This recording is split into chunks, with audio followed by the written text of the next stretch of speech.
하시길 바랍니다. 그리고 무엇보다도 하나님이 말씀을 통하여 내게 뭐란 말씀을 하실까, 어떤 말씀을 주실까, 이런 기대와 사모하는 그런 마음의 자세들 좀 갖추면 좋겠다 싶습니다.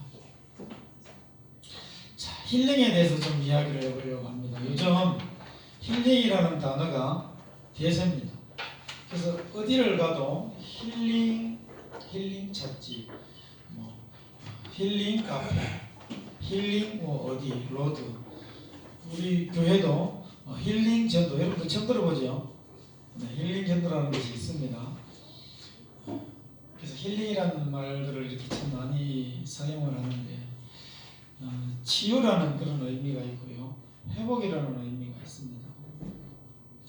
그래서 그만큼 많이 힘들고 어렵고 망가져 있고 고통스럽다는 것이지요. 그러니 힐링이라는 단어가 그렇게 우리의 그 삶에 가까이 와가 있는 것이겠죠. 오늘 본문에도 이 성벽을 재건하는 내용들이 나오는데,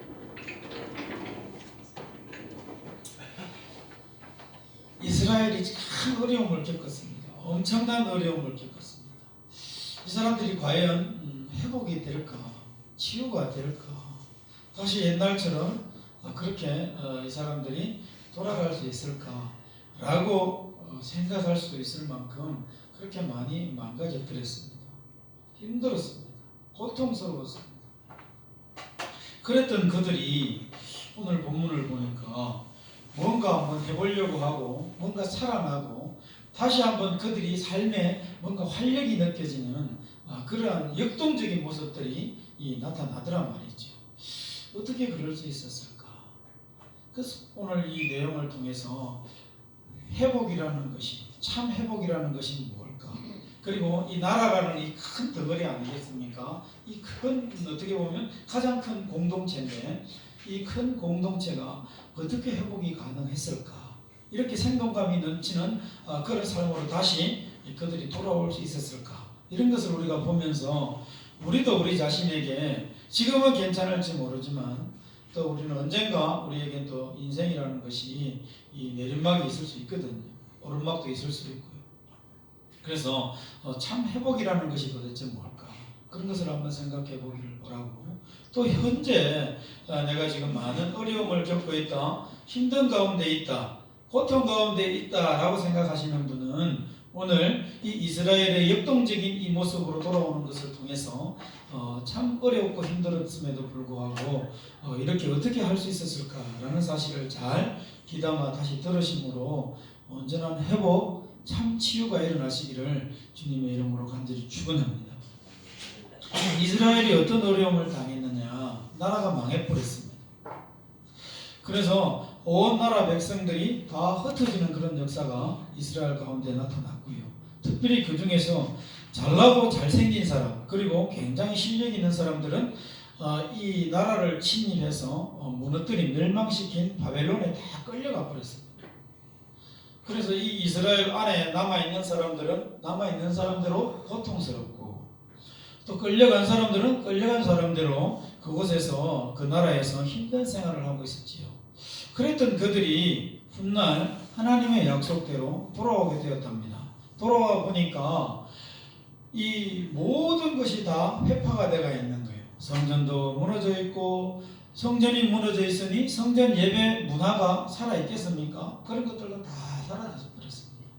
그래서 이 선민이요, 하나님의 자녀요, 하나님의 백성입니다, 우리는 하나님이 지키십니다 라고 그들이 말을 하고 그 하나님께 예배했던 그런 모든 문화가 사라지고 나니까 절망과 정말 불평과 또 어려움밖에, 고통밖에 그들에게 없더라는 것이죠. 다시 시작해 보려고 하니까 건덕지가 없어요.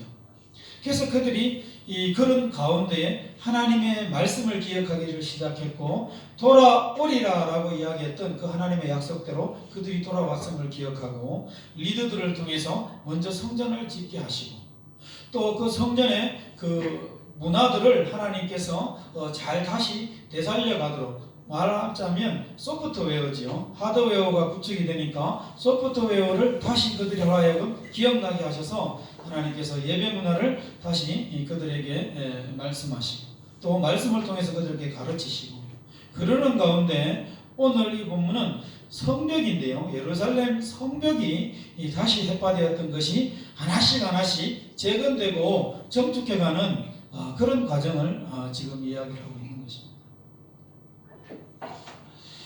근데 이 성벽이 재건될 때 하나님께서 리더를 누구를 사용을 하시느냐? 이 느헤미야라는 사람을 사용하시는 것을 보게 됩니다.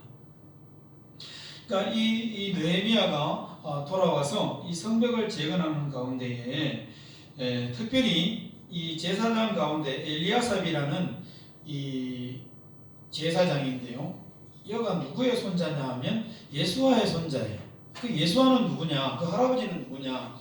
1차 때 포로로 귀환을 해서 잡혀갔다가 돌아와서 성전을 지을 때에 성전 건축을 감당했던 그 대제사장이 바로 예수아라는 사람인데 그 사람의 손자가 이 엘르아삽이에요. 근데 이 엘르아삽이 그 자기 제사장 그 동료들과 함께 느헤미야 이 리더와 함께 손발을 맞추어서 뭘 하는 작업을 지금 이야기해 주고 있느냐, 성벽을 재건해 가고 있는 그런 과정들을 오늘 말씀해 주고 있는 것입니다. 그 할아버지의 그 손자입니다. 할아버지가 성전을 짓게 하고 또 그 손자가 그 뒤를 이어서 예루살렘 성벽을 이렇게 짓게 되는 그런 놀라운 일들이 이 가문에 지금 나타나고 있는 것이지요. 그런데 참 중요한 것이 있습니다. 뭐냐면 엘리야삽이 그 형제 제사장들과 함께 일어나서 뭐를 가장 먼저 건축을 했느냐 봤더니 양문을 건축했다라고 나옵니다. 이 양문은 뭐 하는 곳이냐면 양이나 소나 이 예배에 들어갈 사용되어질 제물이 이 들락날락했던 통로가 바로 양문인 것입니다. 그 예루살렘 성전은 건축이 되어 있는데 그 성전에서 예배를 드리려고 하면 제물이 들어가야 되잖아요. 그 당시는 예수님이 오시기 전이니까. 그런데 그 제물이 들어가는 통로인 양문을 가장 먼저 이 엘르아삽이 그 제사장 동료들과 함께 건축을 했다라는 것은 그의 생각 속에, 그의 머릿속에 뭐를 가장 먼저 염두에 두고 있다라고 우리가 생각할 수 있습니까? 제사입니다. 하나님 앞에 예배하는 것을 이 엘르아삽은 기억하고 있었다는 것입니다. 그래서 양문을 가장 먼저 그가 건축함으로 말미암아 예루살렘에 돌아온 포로기한 백성들과 그 전에 남아있던 모든 이스라엘 백성들이 예배가 다시 회복될 수 있도록 하는 그 발판을 누가요? 이 엘르아살과 또 그의 동료들이 지금 마련했다라는 그런 의미가 있는 것입니다. 그래서 대제사장들과 함께 힘을 합쳐서 양문을 건축하고 또 그 양문과 함께 양문을 연결하고 있는 성벽들이 있는데 한미아 망대에서부터 하나넬 망대에 이르기까지 이 성벽들을 하나씩 하나씩 각 지파별로 분담을 해서 지어져 가는 그런 내용들을 이야기를 하고 있어요. 그런데 성별하였다 그럽니다. 성별하였다는 말은 거룩하게 구별하여서 지었다는 것입니다. 아무렇게나 그냥 막 하지 않았다는 거예요. 그 결과 백성들은 예배에 대한 뭐를 또는 소망을 다시 가지게 되고 의지를 다시 그들이 되찾게 되고 그러면서 다시 공동체에 헌신을 이렇게 다짐하게 되는 그런 결과에까지 뒤에 보면 이렇게 계속해서 나오는 것을 보게 됩니다. 그래서 예루살렘에서 처음으로 재건된 성벽 가운데 성벽의 가운데 12문 가운데 이 양문이 가장 먼저 건축이 되어지고 또 이것을 모든 제사장들이 함께 또 지파들이 담당을 했다라는 사실이 우리에게 큰 교훈을 주는 것입니다. 이들의 이런 헌신이 있었고 함께 하려고 했던 이 마음들이 모임으로 말미암아 결국은 이스라엘 백성 전체가 힘을 얻게 되고 그들이 회복이 되어지는 도무지 회복될 것 같지 않았던 그들의 마음과 생각과 삶들이 하나씩 하나씩 살아나게 되는 그런 결과가 왔더라는 것이지. 그래서 이 과정을 통해서 우리가 공동체가 회복이 되려고 하면 가장 먼저 뭐가 회복이 되어야 되는가 이런 것을 생각해 볼 수 있잖아요. 이 공동체는 나라는 사람도 포함이 되어 있고 또 좀 작게는 가정의 공동체도 거기에 포함이 되는 것입니다. 또 그러면서 우리가 지금 섬기고 있는 이 예배 공동체 또 지역, 사회, 넘어서 국가 또 전 인류 이렇게 다 되는 것인데 그래서 아까 제가 서두에 또 기도할 때도 온 인류가 정말 이 어려움을 겪고 있을 때 하나님의 하나님 되신 걸 알고 우리가 그런 마음들을 하나님을 바라보고 신앙하는 마음들이 있을 때 하나님께서 큰 복으로 다시 치유가 일어나지 않을까 그런 마음이 들어서 그런 기도를 드렸는데 가장 작게는 나, 또 가정, 또 우리 교회 그 어떤 공동체라 할지라도 그 공동체가 힘들고 어렵고 난관에 부딪혔을 때 가장 먼저 회복될 수 있는 가장 유일한 길은 가장 핵심은 뭐냐? 바로 예배의 회복이라는 것입니다. 이 예배가 회복되지 않으면 그 어떤 것이 회복된다 할지라도 온전한 회복이 될 수 없다라는 것을 우리는 오늘 이 이스라엘 백성들의 이 성벽을 재건하는 그 역동적인 그런 회복되어져 가는 그런 백성들의 모습을 보고 우리가 배워야 한다는 것입니다. 무너진 신앙 공동체를 다시 세우기 위해서 가장 먼저 선행되어야 할 것은 예배다라고 말씀을 드릴 수가 있습니다. 그래서 그 예배는 어떻게 드려야 됩니까? 영과 진리로 예수님이 오셔서 가르쳐 주신 대로 영과 진리로 우리가 최선을 다해서 예배를 해야 되는데 그런데 이 예배를 함에 있어서 그냥 이렇게 흘러가지 않잖아요. 항상 방해가 있습니다. 이스라엘 백성들에게는 이 건축 과정에서 예배를 염두에 두고 건축을 하는 가운데 도비아라든지 산발랏이라든지 이런 북쪽의 사마리아 사람들이 끊임없이 이 이스라엘 백성들의 그 성전을 건축하는 것을 방해를 했습니다. 이 방해가 항상 있을 수밖에 없어요. 그렇지만 그런 그 어떤 방해가 있다 할지라도 그 방해가 어떤 방해가 있는지 우리가 고민을 하고 그것에 대해서 대처해야 돼요. 특별히 그 대처함에 있어서 실질적으로 우리가 그런 예배에 방해가 되는 요소들을 제거하려고 우리가 실질적인 노력들을 해야 된다는 것입니다.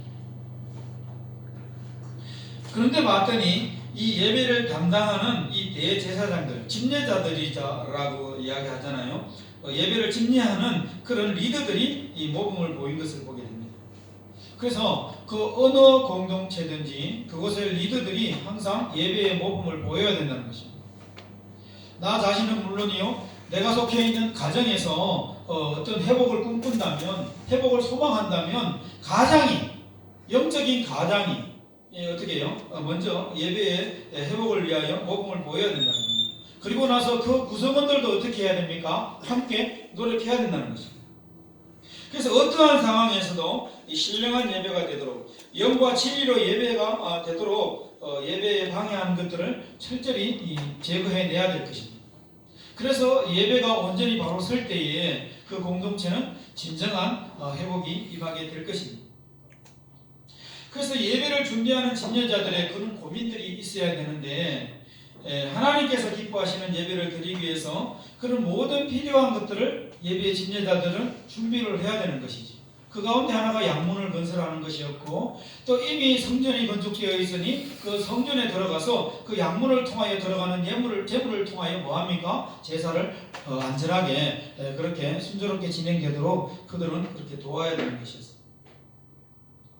오늘날에도 예를 들어 우리 교회 같은 경우에 어떻게 해야 됩니까? 주보를 제작을 한다든지 또 PPT를 이렇게 만들어서 보기 좋게 띄운다든지 그래서 예배가 끊기지 아니하고 물 흐르는 것처럼 진행되도록 예배의 집례자들은 도와야 되는 것입니다. 예배의 집례자들은 그 교회로 봤을 때 교회의 목사님과 또 부교역자들 또 방송실이든지 또 찬양을 담당하는 자들이라든지 앞에서 우리가 이렇게 음악을 준비하는 모든 사람들이 다 집례자에 해당되는 것입니다. 이런 사람들이 한 마음이 되어서 어떻게 해야 됩니까? 예배로 나오는 모든 사람들이 예배에 방해를 받지 않도록 그렇게 준비가 철저하게 되어져 있어야 된다는 것입니다. 정리정돈, 자리 배열, 더러우면 깨끗하게 닦아서 어떻게든지 이 예배를 드리러 오는 모든 성도들이 마음의 불편함이 없도록 그렇게 예배 집례자들은 도와줘야 된다는 것입니다. 우리 교회는 한 발 더 나아가서 이 발렛 파킹까지 우리 사역자들이나 누가 다 해주고 있습니다. 그만큼 뭡니까? 예배 드리러 오는 모든 분들이 불편함을 겪지 않도록 해드리려고 최선의 노력을 다하고 있어요. 주차할 곳이 없어서 돌아가는 성도가 있었다는 이야기를 제가 한번 들었기 때문에 마음이 너무 아팠습니다. 그래서 오늘도 제 차는 멀리 대고 다른 데 대고 성도들이 될 수 있도록 이렇게 공간을 마련해 놨어요. 누구든지 되시기 바랍니다. 그래서 예배 침례자들은 최선을 다해서 준비를 해요. 또 저 같은 경우에는 일주일 동안 이 주일에 어떤 설교를 할까, 성도들의 상황과 형편을 살피면서 가장 정확하게 또 그들의 어떤 상태들을 이렇게 이해하면서 또 그들을 섬기는 마음으로, 그들의 마음이 회복되기를 바라는 마음으로 그렇게 생각을 돕는 마음으로 또 일주일 동안 준비를 하게 되죠. 그래서 침례자들은 침례자들대로 최선을 다해서 영과 진리로 예배를 드릴 수 있도록 도우려고 하는 그런 마음의 자세들을 가지고 있어야 될 것입니다. 반면 그러면서 또 예배에 나오는 구성원들은 어떻게 될까요? 가정 같으면 가족들도 있을 것이고 또 교회 같으면 성도들이 있을 것인데, 그럼 이 성도들은 또 어떻게 해야 될까요? 그러면 침례자들만 예배를 잘 준비한다고 될까요? 그렇지 않아요. 하나님이 기뻐하시는 영과 진리로 드려지는 그런 온전한 예배가 되기 위해서는 구성원들도 노력을 해야 된다는 거예요. 성도들도 노력을 해야 된다는 거예요. 가장 먼저는 뭘까요? 늦지 않도록 지각 안 하는 것이 참 은혜가 됩니다. 그리고 또 지각도 안 해야 할 분들은 또 어떤 것들이요? 와서 뭐 해야 될까요? 자리를 앉아서 정돈하면서 마음을 가지고 이 예배를 준비하는 자세도 굉장히 중요합니다. 그냥 헐레벌떡 와서 이렇게 앉아서 예배를 드리는 그것도 뭐 하나님은 다 받으십니다만은, 그러나 우리의 마음이 나 준비되었습니다. 하나님 예배드릴 준비가 되었습니다. 또 예배를 통해서 특별히 하나님의 은혜와 복이 임하는데 그거 받을 준비가 되었습니다. 또 특별히 예배를 통해서 나의 모든 죄가 용서함 받는데 나 하나님 내 자신을 다 이렇게 진실하게 정직하게 내어놓습니다. 그런 마음으로 뭡니까? 어떤 기도하는 분위기, 예배를 준비하는 분위기가 굉장히 중요하다. 그리고 또 요즘은 보니까 각 교회들마다, 저도 나중에 이제 저 서 있는 저 현수막을 통해서 그런 것도 한번 적어놓고 싶은데, 제가 이런 말 안 하도록 좀 처음 하잖아요. 오늘 처음 합니다. 네, 뭐 자주 안 합니다. 제가 이거 휴대폰을 막 쓰니까 예배 중에는 휴대폰을 꺼주시는 것이 참 좋겠습니다. 이게 기본이잖아요. 또 자주 일어나는 분들이 계셔요. 제가 이해는 합니다. 사정이 있는 거 제가 알거든요. 그렇지만 막 돌아다니고 막 하는 거, 어린아이 같은 경우는 용납이 돼요. 왜요? 몰라요. 그리고 우리는 예배 공간이 어린아이가 따로 놀만한, 있을만한 그런 공간도 없고, 또 그 아이들을 케어할 만한 그런 선생님도 따로 있지도 않아요. 예배 시간이 분리되어 있는 것도 아니고요. 그래서 아이들이 뛰쳐 들어오고 정문을 활짝 열고 들어오고 이거 다 이해가 돼요. 당연히 아이니까 그래야 돼요. 그러나 우리가 생각이 있는 어른들이 예배에 방해가 되는 그런 뭐 자리를 자주 일어나서 이동을 한다든지, 또 뭐 예를 들어 물을 막 들고 온다든지, 예를 들어 뭐 이런 행동들은 사실은 어떻게 돼야 할까요? 조금 삼가해야 되는 것이에요. 이런 모든 것들이 영과 진리로 예배를 드리고 싶은 사람들이 이 가운데 한 사람이라도 있다면 그런 사람들의 마음을 불편하게 할 수 있다는 것입니다. 그러면 어떻게 될까요? 그 마음은 흐트러질 수 있어요. 괜히 예배 받으러 은혜 받으러 왔다가 오히려 은혜가 되지 않고 돌아가는 경우가 있을 수 있다는 것입니다. 그래서 삶과 서로가 그런 부분들을 배려하고 조심해야 되는 것이죠. 그리고 먼저 오시는 분들은 어떻게 해야 될까요? 가능하면 앞쪽에 앉아서 뒤에 오시는 분들이 미안해하면서 고개를 숙이고 수그리고 막 앞에까지 걸어오지 않도록, 그 배려잖아요. 이런 것들이 우리에게 필요하거든요. 제가 오늘 하루만 이야기합니다. 다음엔 이야기 안 할게요.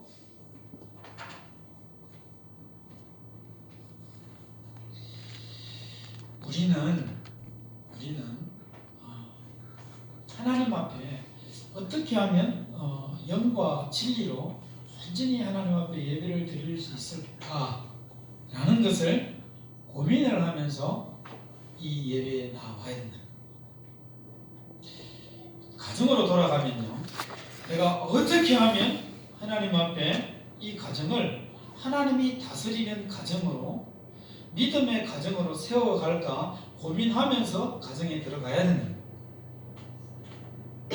내가 어떤 사업장이든 직장이든 어떤 공동체에 내가 속해 있건 거기에 들어갈 때는 항상 어떤 마음, 내가 어떻게 하면 이 공동체에 믿음의 영향력을 미칠까, 하나님이 함께 하시는 그런 공동체로 삼아갈까, 만들어갈까 고민하면서 가야 돼.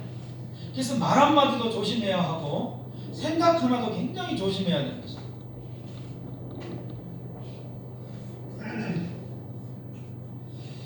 공동체 회복의 핵심은 뭐에 있다고? 바로 예배 회복에 있다는 것. 가장 핵심 중에 핵심이라는 사실을 우리는 놓치지 말아야 할 것입니다. 예배가 회복되고 하나님께서 함께 하시면 자연스럽게 그 다음 모든 것들이 다 회복될 것입니다. 여러분들 한번 스스로 생각해 보시기 바랍니다. 내 자신이 굉장히 힘들고 어려울 때 하나님이 주시는, 하나님으로부터 오는 어떤 확신들이 딱 내 마음속에 올 때에 모든 문제는 문제가 아니에요. 넘지 못할 산 같은데 그거 조그만하게 보여져요. 점같이 보여져요. 이게 뭘까요? 예배를 통해서 하나님과의 관계가 온전해지면 그 모든 것은 문제가 되지 않더라는 것입니다. 진정한 치유, 진정한 회복은 예배에서부터 시작된다라는 사실을 잊지 마시기를 바랍니다. 자, 그런데 이렇게 예배 회복을 힘쓰고 막 약물을 건설하고 뭔가 막 말투 치고 있는데 문제가 생겼습니다. 3장 5절입니다. 한번 보시겠습니다. 드고아 사람들이 중수하였으나, 보십시오. 드고아 사람들 중에 그 귀족들은 뭐라고 나와 있습니까? 그들의 주인들의 공사를 분담하지 아니하였으며. 모든 사람들이 어이샤 하고 뭔가 한번 해보자 그러고 잘해보자 하고 나가고 있는데 드고아의 귀족들이 어떻게 했다 그럽니까? 자기들에게 돌아오는 분담 이렇게 되어 있는 일들을 감당하지 아니했다 이렇게 한다. 참여하지 않은 것을 볼 수 있습니다. 어떤 이유에서든 어떤 참여하지 않음으로 인해서 그들이 참여한 다수의 인원들이 어떤 마음이 있을 수 있을까요? 참 낙심이 되고 불편한 마음이 있을 수 있습니다. 그렇잖아요. 모두가 해보자 하고 하려고 할 때 어떤 사람이 나 못해 그러면 굉장히 그 분위기가 싸해지면서 이게 잘 안 되는 것이죠. 지금 그런 상황인 것입니다. 그럼에도 불구하고 이 성벽 재건의 역사가 계속되어서 52일 만에 성벽 재건이 완공이 되어집니다. 이런 사람들이 있음에도 불구하고, 그래서 공동체의 회복을 위해서는 어떤 것을 우리가 생각을 하고 있어야 되느냐.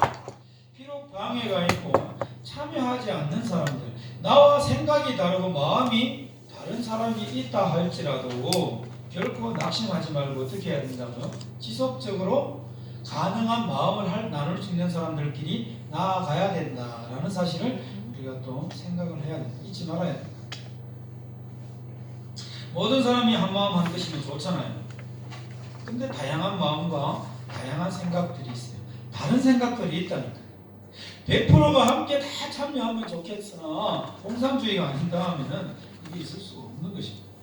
근데 그렇게 다른 생각이 있는 것이 어때요? 그 공동체가 건강할 수 있다는 사실을 우리는 기억해야 됩니다. 한 방향으로 무조건 다 나아가면 이게 진짜 잘못된 것도 한 방향으로 같이 갈 수 있거든요. 근데 잘 됐는지 잘못됐는지 다양한 생각들이 모여 있으므로 그런 것을 인정할 줄 알아야 하고, 또 그것에 대해서 우리가 어떻게 해야 됩니까? 그것으로 인하여 낙심하지 말아야 됩니다. 함께하면 좋겠으나 그렇지 않더라도 그것 때문에 상처 입고 낙심한다거나 절망하지 말아야 됩니다. 하나님의 일은 하나님께서 진행시키시고 하나님께서 이루어 가심을 우리는 압니다. 그걸 믿어야 돼요. 그래서 예수님이 이 땅에 오셔서 요한복음에 그 6장 29절 말씀에 뭐라고 말씀하십니까? 하나님의 일은 하나님께서 보내신 일을 믿는 것이다 그랬습니다. 우리가 하나님의 일을 한다고 막 열심히 하고 있지만 사실은 하나님의 일은 하나님의 입장에서 봤을 때 나를 믿어, 그게 나의 일이야, 이렇게 지금 이야기하고 있는 거예요. 우리는 뭔가를 막 이렇게 일을 하면서 막 내가 하나님의 일을 한다고 하는데, 하나님의 일은 정확하게 표현하면 성경에서는 하나님을, 예수님을 믿는 것이 하나님의 일이다라고 그렇게 분명하게 정의를 해주고 있습니다. 그래서 하지 않는다, 참여하지 않는다 해서 그러면 내 뼈를 앞으로 한다는 사람만 이끌고 갑시다 이 이야기하는 겁니까? 아닙니다. 참여하지 않는 것을 인정하되 그것으로 인하여 낙심하지 말라는 것이지, 그 사람들을 배제하고 제끼고 그냥 우리가 마음 맞는 선끼리 갑시다 이렇게 하라는 이야기가 결코 아님을 또 알아야 돼요. 그래서 무조건 방치해서는 안 되고요. 가능한 많은 사람이 함께 할 수 있도록, 그럼에도 불구하고 동참하도록 권면하고, 하나님의 사역이 가능하면 소외되는 사람이 없도록 하나님을 믿는 것이 하나님의 일이거든요. 우리는 이것을 전제하에 우리가 열심히 감당하고 있지만, 그러나 그것을 못하겠다는 사람들이 나올 수도 있지만, 그렇다고 그 사람들 다 배제해서는 아니고 안 되고, 그 사람들과 함께 권면해서 최대한 소외되는 사람이 없도록 그렇게 살피고 격려하면서 나아가야 된다는 거죠. 이렇게 할 때 어떻게 될까요? 건강한 공동체가 되고 성숙한 공동체가 될 것입니다. 이런 공동체는 치유가 빨리 일어나요. 회복이 빨리 일어나요. 빨리 일어선다니까요. 쟤는 안 돼. 안 돼요. 쟤는 힘듭니다. 태성이 저래요. 성격이 저래요. 저게 까짓건입니다. 이렇게 해서 우리가 배제를 시키기 시작하면 여기 남아있을 사람이 있을까요? 사람에게는 장점도 있지만 단점이 다 있습니다. 또 생각이 다 달라요. 다양해요. 이건 건강하다는 증거라 그랬습니다. 그런 것들이 다 다르기 때문에 내 생각과 맞지 않다고 해서 하나씩 잘라버리기 시작하고 잎 하나씩 다 때리기 시작하면 앙상한 가지만 남는다. 우리 주님밖에 남을 사람이 없어요. 왜냐하면 의인은 하나도 없다 그랬기 때문에. 단점 없는 사람 아무도 없어요. 이 세상에는 다 단점 두성인 사람들이 오히려 더 많아요. 그래서 그런 사람들 때문에 우리 주님이 오셨어요. 건강한 사람에게는 의사가 쓸데없고 병든 자에게라야 의원이 쓸데있느니라. 나는 잃어버린 자를 찾아 구원하러 왔노라 라고 주님께서 말씀하셨어요. 의인에게는 예수님이 필요가 없습니다. 죄인에게는 예수님이 필요해요. 그래서 예수님이 오셨어요. 그래서 죄가 많다고 생각하고 있는 사람, 죄에 대해서 깊이 고민하고 있는 사람, 이런 사람들은 우리 주님이 반드시 찾아오십니다. 그런 사람들이 모인 곳이 공동체, 그런 사람들이 있어요. 때문에 다양한 생각이 있고 나와 생각이 같지 않을 수 있어요. 같은 방향이 아닐 수 있단 말입니다. 그럴 때 어떻게 해야 됩니까? 그들을 인정을 하고, 그름을 인정을 하고, 그럼에도 불구하고 그들을 끊임없이 설득해서 함께 한 방향으로 나아가도록, 가능하면 소외되지 않고 배제되지 않도록 한 마음으로 나아가도록 할 때에 그 공동체가 어떻게 된다고? 건강한 공동체가 되고 회복의 공동체가 된다라는 것을 오늘 이 지금 성벽을 재건하는 이 이스라엘 백성들을 통해서 배우게 됩니다. 그럼 이렇게 드보아 백성들, 귀족들이 나는 못해라고 이렇게 뒤로 제껴졌어요. 그렇다고 해서 성벽 건축이 중단되었느냐? 그렇지 않습니다. 또 산발랏이나 도비아 같은 사람들이 막 방해를 해요. 그렇다고 해서 이 성전 건축이 중단이 되었습니까? 성벽 건축이 아닙니다. 나중에 52일 만에 재건이 되었다 그랬습니다. 공동체의 참 회복은 또 어떻게 오느냐 보니까 모든 구성원들이 일을 분담하고 자발적으로 협력할 때에 살아나는구나. 참 회복이 임하는구나. 치유가 되는구나라는 것을 우리가 알게 됩니다. 2장 18절 한번 보시기 바랍니다. 여기 보면 또 그들에게 하나님의 선한 손이 나를 도우신 일과 왕이 내게 이런 말씀을 전하였더니 그들의 말이 일어나 건축하자 하고 모든 힘을 내어 이 선한 일을 하려 하매 그랬습니다. 이건 무슨 이야기냐면 느헤미야가 포로국에서 돌아와서 성벽을 재건하려고 하니까 혼자 할 수 있습니까? 못해요. 그래서 지금까지 있었던 일들, 특별히 하나님이 이 백성들에게 또 나에게, 느헤미야에게 어떻게 말씀하시고 어떻게 도와주셨는지를 쭉 백성들에게 뭐 했습니까? 설명했어요. 이 말은 공유를 했다는 이야기예요. 공유. 설명을 하고 자초지종을 쭉 이야기를 하고 또 이렇게 성벽 재건하고 싶습니다. 이런 이유로 하고 싶습니다. 아마 구체적으로 나오진 않았지만 그렇게 설득을 했겠지요. 그러니 그 백성들의 마음이 뭐예요? 합하여져서 한번 해봅시다. 우리도 해봅시다. 라고 이야기했다라는 그 내용이 지금 방금 2장 18절의 내용이에요. 그래서 성벽 건축이 진행된 겁니다. 무슨 이야기입니까? 어떤 일이든지 어떤 사람에게 몰린다 할지라도 달란트가 많아요. 그래서 모든 일을 다 할 수 있어요.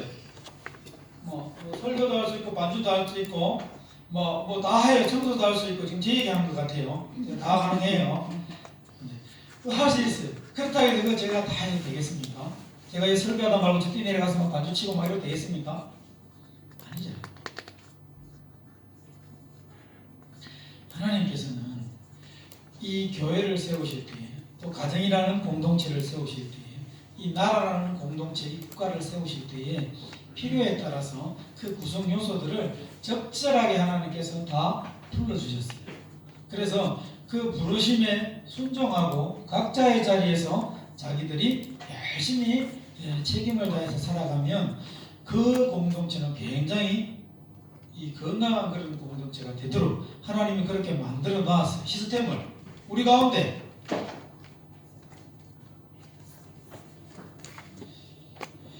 그래서 적절한 분담을 하는 것이 굉장히 중요하고요.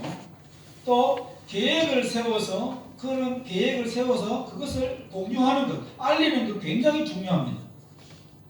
그래서 많은 사람이 참여할 수 있도록, 이 말은 연합할 수 있도록 하는 것, 이거 굉장히 중요하다. 그럴 때 그 공동체는 빨리 회복이 되어진다는 것입니다.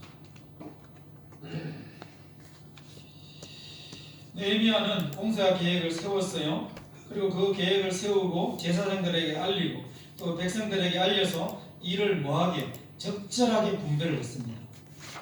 그러면서 그들을 설득을 하는데 성벽을 왜 재건해야 되는지 설득했다는 것입니다. 그 설득하는 과정 가운데에 하나님께서 주신 그 비전을 공유했다는 것입니다. 그렇게 함으로 그들로 하여금 그렇다면 한번 해봅시다. 자발적인 참여를 그들이 했다는 것이, 그리고 협력을 이끌어냈다는 것입니다. 강요한다든지 뭡니까? 지시적으로 했다면, 타율적이면 굉장히 능률이 떨어질 것입니다. 근데 느헤미야는 분명한 영적인 방향들을 그 비전을 그들에게 제시하고 공동체, 이스라엘 포로기한 공동체가 전체가 구성원들이 협력할 수 있도록 이끌어냈다라는 것을 우리는 기억해야 됩니다. 가정에서도 아버지가 혼자 다 할 수 있습니다. 아니면 어머니가 혼자 다 할 수 있습니다. 또 자녀가 어떤 경우에는 장성하고 나면 또 부모를 또 이렇게 배제시키는 경우가 있어요. 어머니 가만히 계시오, 내가 갈게요. 이런 경우도 있을 수 있어요. 그러나 건강한 가정, 건강한 공동체는 분담을 해요. 여보, 오늘 수고했어. 내가 오늘 가정일은 내가 최선을 다해서 해놓게. 자녀는 엄마 아빠 감사해요. 나는 나의 자리, 나의 임무, 나의 위치에서 최선을 다해서 공부를 하겠습니다. 공부가 아니면 내가 최선을 다해서 나의 미래의 삶을 이렇게 준비하겠습니다. 자기 개발 같은 거 이런 것들을 이야기하면서 각자의 자리를 맡은 데서 최선을 다할 때에 그 가정이 건강한 공동체가 되는 것입니다. 근데 엉뚱한 일을 해요. 아빠가 엉뚱한 일을 하거나 엄마가 엉뚱한 일을 하거나 아니면 자녀가 그 자리를 지키지 아니하고 엉뚱한 일을 해요. 이걸 우리는 뭐라고 이야기합니까? 탈선이라고 해요. 그러면 그 가정은 어떻게 될까요? 힘들어지는 것이죠.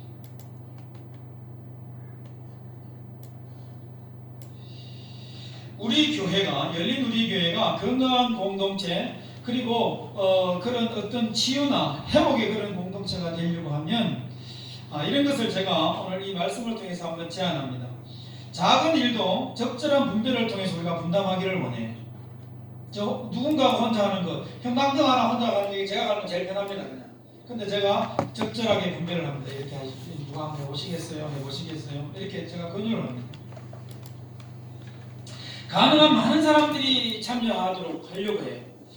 어떤 끼리끼리가 되지 않으려고 하도록 하고, 지금은 사이즈가 작아서 규모가 작아서 이제 그런 것들이 다 가능한데 나중에 커지더라도 어쨌든 연합하려고 함께 다 하려고 그렇게 힘쓰고 애쓰려고 합니다. 그리고 분명한 동기부여 그리고 목적을 제시를 하려고 합니다. 그렇잖아요. 세상 사람들은 그걸 명분이라고 합니다. 명분이 없는데 사람들이 자발적으로 동참하기는 어렵습니다. 그러니까 동기부여가 되어야 되고 목적의식이 있어야 되고, 근데 이것이 세상적이거나 목사 개인의 어떤 영달이나 목적을 개인적인 어떤 유익을 위해서 만약 제시한다면 이거는 여러분들 따를 필요가 하나도 없습니다. 그러지 마십시오. 그건 저를 위해서도 그러지 마시기 바랍니다.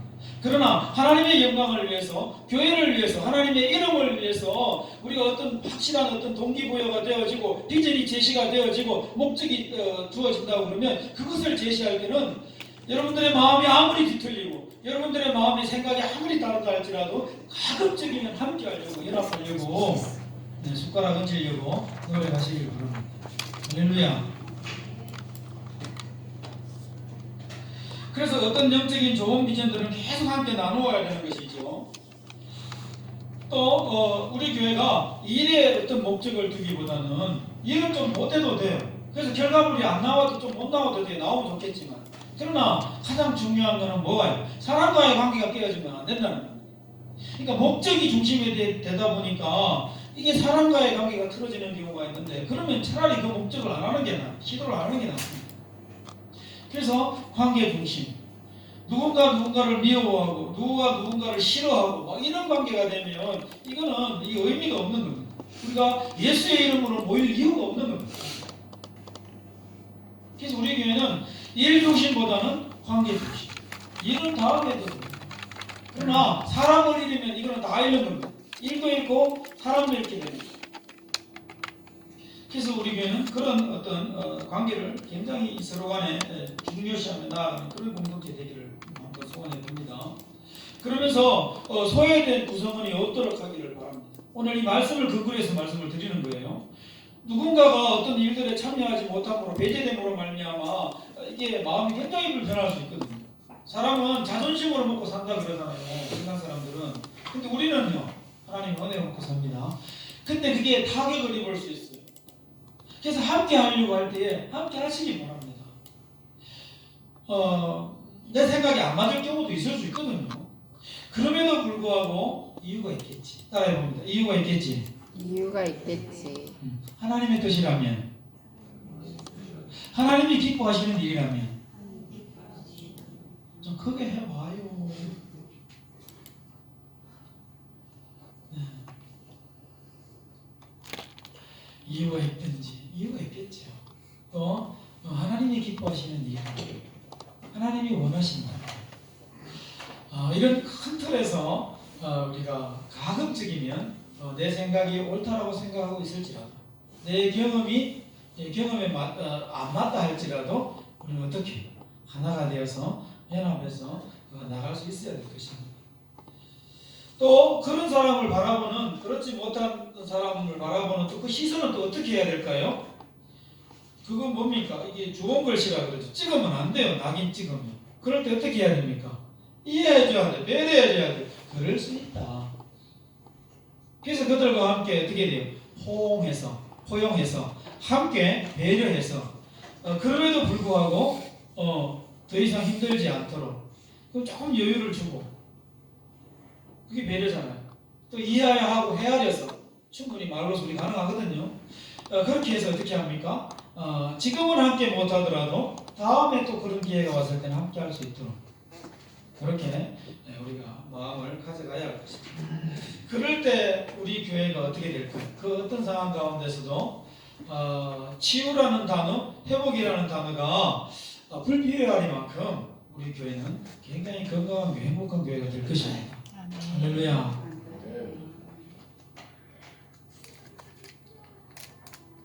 말씀을 정리합니다. 이 느헤미야를 통해서 이 하나님께서 주신 생각들, 그것이 이 예루살렘 성벽을 재건하는 일이었어요. 근데 성전을 짓고 났는데 이 재물이 들어갈 통로가 없을 정도로 이 예레미야가 하나님이라는 청년을 통해서, 형제를 통해서 예루살렘의 상황을 들었을 때에 와서 보니까 완전 경상도 말로 기함하겠어요. 왜 기함하겠습니까? 자기가 밤중에 말을 타고 한 척근 2-3명을 데리고 거니는데 말이 발을 디딜 데가 없을 정도로 예루살렘 성벽이 회포가 됐다고 했습니다. 참담했습니다. 이게 회복되겠나? 이 되겠나? 그러는 가운데에 예배 회복을 통해서 가능하다. 비전 제시를 통해서 함께 동참시키고 협력하고 그들을 설득해서 그들이 자발적으로 함께 하도록 했을 때에 어떤 결과가요? 오늘 이 예루살렘 성벽이 온전히 재건되고 중수가 되어지는 것을 보았습니다. 우리도 내가 속한 가정이든 교회든 그 어떤 공동체든 내가 가장 먼저 하나님 앞에 온전한 관계가 되어지고 그리고 그 무리가 하나님과의 관계가 특별히 예배를 통하여 예배가 가장 먼저 온전히 회복될 때에 그리고 서로의 마음들을 이해하고 배려해서 방해가 있고 또 하지 못하고 참여하지 못한다 하는 그런 무리가 있다 할지라도 어떻게 이해하고 꾸준히 지속적으로 나아가며 또 그런 모든 비전을 공유하고 제시하고 설득해서 함께 동참을 시켜서 연합할 때에 어떻게 돼요? 그 공동체는 가장 빠른 시간 내에 회복된다라는 사실을 꼭 기억하시고 우리가 삶 가운데 적용하여 내가 속한 그 공동체는 건강한 공동체, 회복의 공동체, 치유와 회복이 일어나는 건강한 공동체 되시기를 그런 것을 꿈꾸며 소망하며 나아가시기를 주님의 이름으로 간절히 축원합니다. 아멘. 축원합니다.